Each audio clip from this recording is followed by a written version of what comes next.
DD Tamil நேயர்கள் அனைவருக்கும் வணக்கம். இறையருளும் குருவழியின் துணையோடு நாம் தொடர்ந்து திருமந்திரத்தை சிந்தித்து கொண்டிருக்கிறோம். அந்த வகையில் 2ஆம் தந்திரத்தில் தக்கன் வேள்வி, அதாவது தக்ஷனுடைய வேள்வி அழிந்ததை பற்றி 9 பாடல்களில் திருமூலர் பதிவு செய்திருக்கிறார். தக்ஷன் வேள்வி அழிந்த பொழுது என்னென்ன நிகழ்ந்தது என்பதை பற்றி திருவாசகத்தில் திருவுந்தியாரில் மாணிக்கவாசகர் சொல்லியதை பார்த்தோம்.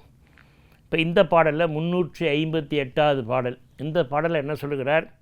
அரி பிரம்மன் யாரார்னா என்னென்ன தண்டனை பெற்றார்கள், எப்படிலாம் அவர்கள் அடி வாங்கினார்கள், என்ன நிகழ்ந்தது, வீரபத்திரர் என்ன செய்தார் என்பதை இந்த பாடலில் கொஞ்சம் விரிவாக சொல்கிறார்.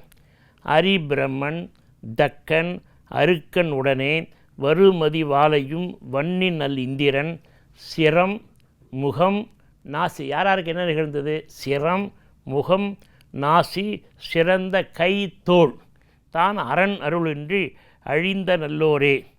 இது நிகழ்ந்த இடம் முன்பே சொன்னது போல் திருப்பரியலூர். அந்த திருப்பரியலூரிடம் தட்சிணமிருந்து வலிமையை பறித்த இடம், அதனால் மயிலாடுதுறைக்கு பக்கத்தில் இருக்குது திருப்பரியலூர். இதில் என்னென்ன நிகழ்ந்தது என்பதை ரொம்ப அழகாக திருவுந்தியாரில் மாணிக்கவாசகர் சொல்கிறார். நாமகள் நாசி சிரம் பிரம்மன் பட சோமன் முகம் எரிந்து உந்தீபர. சோமன் என்றால் அந்த யாகத்தை நடத்தியவர், தட்சண யாகத்தை நடத்தியவர். அதுக்கு மேலே தொல்லை வினைகட உந்தீபர திருவுந்தியர். அதுக்கப்புறம் சொல்கிறார், சூரியனார் தொண்டை வாய் நீர் பற்கள் வாரி நெறித்தவாறு உந்தீபர மயங்கிற்று வேள்வி என்று உந்தீபர. இதெல்லாம் நேற்று நாம் பார்த்தோம். இந்த பாடலில் யாருக்கு என்ன தண்டனை கொஞ்சம் விரிவாக சொல்கிறார். கிட்டத்தட்ட ஒரு 9 பேர் இதில் வருது இந்த பாட்டில். என்னென்ன?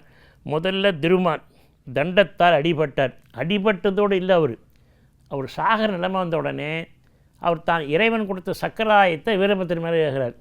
இந்த சக்கராயுதம் வீரபத்திரத்தை போய் ஒன்றும் செய்ய முடியாமல் திரும்பி வருது. இதை பார்த்து பயந்துட்டார் திருமால். சரி, இனிமேல் நம்ம வாழ முடியாது, சக்கரமே பயன்படுறியே, கருடு மேலே ஏறி பறக்கிறார் தப்பிக்கலான்.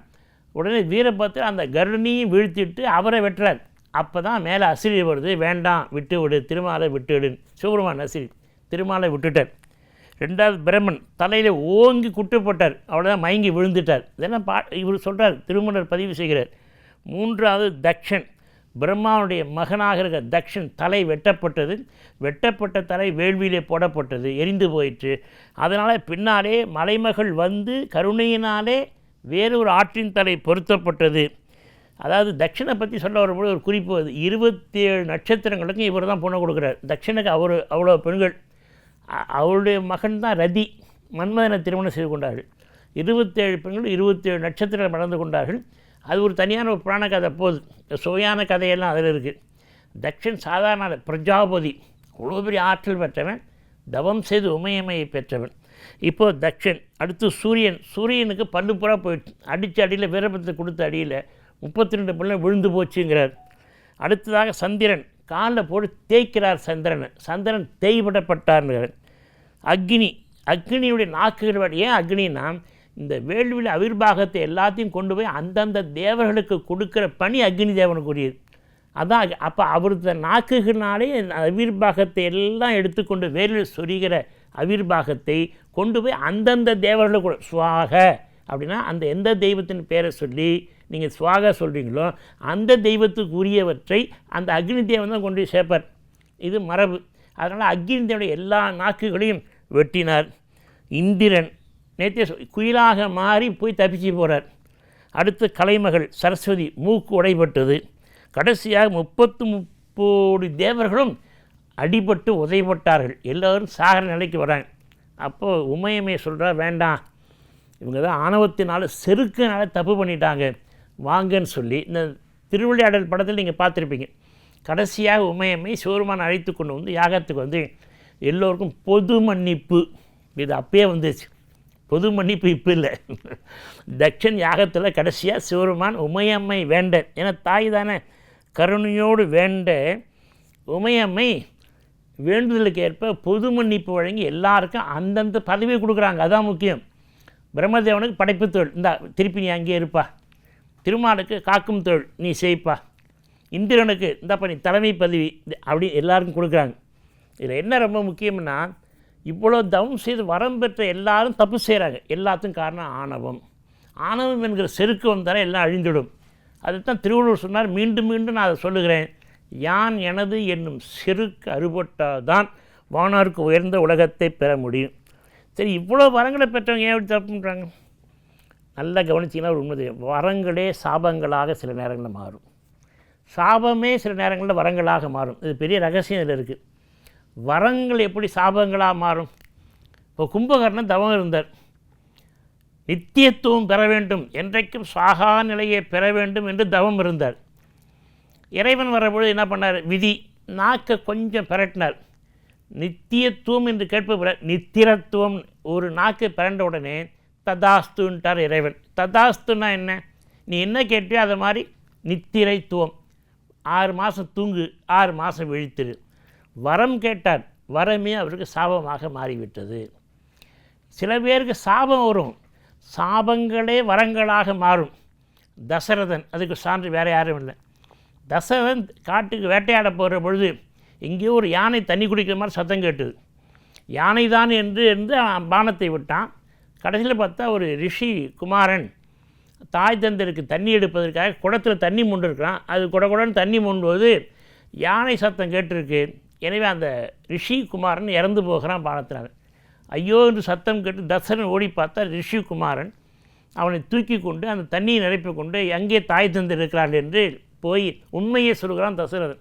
நான் தெரியாமல் செஞ்சிட்டேன், எனக்கு ஏதோ யானை நீர் குடிப்பது போல தெரிந்தது, நான் பானத்தை விட்டேன், அது உங்கள் மகனை கொன்று விட்டது, இது தெரியாமல் நிகழ்ந்தது, மன்னித்து விடுங்கள். இருந்தாலும் தாஜேந்தருக்கு ஒரே மகன், அந்த கோபம் சாபம் விடுறாங்க. எங்களுக்கு கண்ணு தெரியாது, எனக்கு ஒரே இருந்த ஆறுதல் என் மகன், அந்த மகன் இறந்து போனான், அதுக்கு காரணமாயிட்டேன்.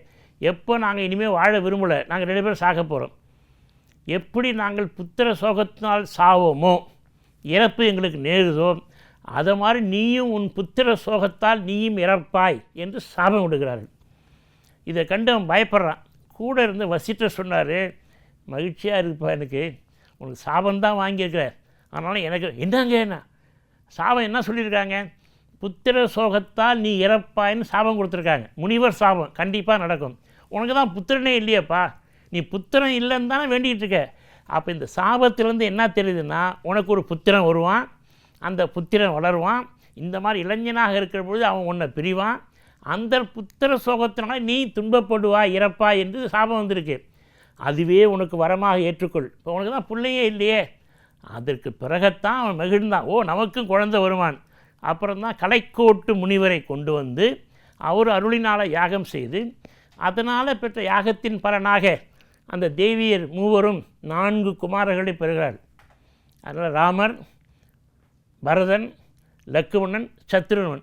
இப்போ பாருங்கள், ஒருவருக்கு வரம் பெற்றான் கும்பகர்ணன், அது அவனுக்கு சாபமாக ஆகிப்போச்சு. தசரதன் சாபம் பெற்றான், அதுவே வரமாக மாறிவிட்டது. எதுவுமே நம்ம கையில் இல்லைங்க. அவனின்றி ஓரணுவும் அசையாது. இறைவன் முன்னாடியே காலக்கணக்கு போட்டுட்டார். நீங்கள் சாபம் வாங்குறீங்களா, வரம் வாங்குறீங்களா, உங்களுக்கு என்ன கிடைக்குமோ அது கிடைக்க போகுது. எனவே தான் தாய்மானவர் சொன்னது போல, அவனன்றி ஓரணுவும் அசையாதுகான் என்னும் ஆப்தர் மொழி கேட்டிலையோ. நான் சொல்லலை, எனக்கு முன்னிருந்த பெரியவர்கள் சான்றோர்கள் சொல்லியிருக்கிறாங்க. எனவே தான் உண்மையை உணர்வோம். உண்மையை முதல்ல புரிந்து கொள்ளணும். யதார்த்தத்தை புரிந்து கொண்டால் தான் நாம் போக முடியும். எனவே தான் இந்த அட்டவீரட்ட செயல்கள் இருக்குல்லவா, தட்சன் வேலி, இந்த தேவர்கள் அடிப்படை, இது எல்லாவற்றையும் தேவாரத்தில் எல்லாவற்றையும் காணலாம். தேவாரம், ஞானசம்பந்தர், நாவுக்கரசர், சுந்தரர், மாணிக்கவாசர் 4 பெருமக்களும் வள்ளலார் உட்பட எல்லோரும் இந்த இறைவனுடைய உச்ச தலைமையை பெருமையை பேசியிருக்கிறார்கள். நாமும் அதை உணர்வோம். முக்கியமாக ஆணவத்தை விடுவோம், உயர்ந்த நிலை பெறுவோம், உய்தி பெறுவோம். அனைவருக்கும் வணக்கம்.